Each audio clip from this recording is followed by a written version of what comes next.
Emmanuel Macron has called for an all-powerful European Union, warning the bloc cannot depend on Joe Biden or the U.S.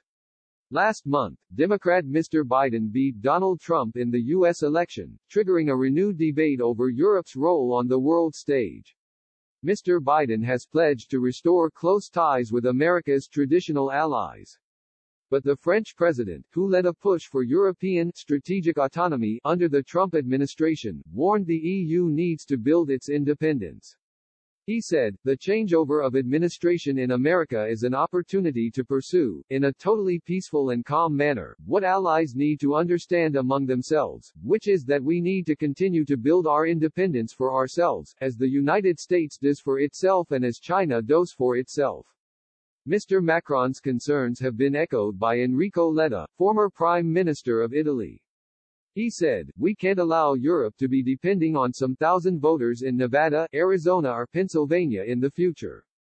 Mr. Macron, French European Commissioner Thierry Breton, European Council President Charles Michel and EU Foreign Policy Chief Josep Borrell are strong advocates of strategic autonomy.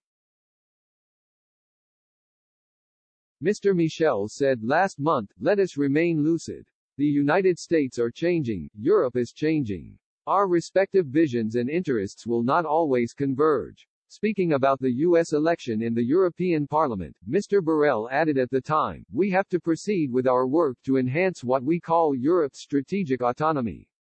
This means our ability to act and to defend ourselves effectively and, at the same time, to work together with the United States." While the French Europe Minister Clement Beaune warned Europe against acting like a child expecting an adult on the other side of the Atlantic to provide some kind of reward or benevolence. Meanwhile, others have called for closer transatlantic ties, including German Chancellor Angela Merkel.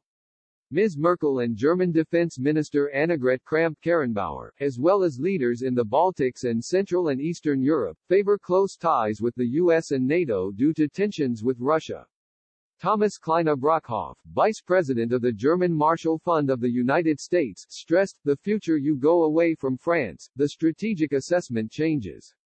Even Germany without the American nuclear umbrella has zero deterrence. And I haven't heard the French extending their nuclear umbrella to Germany."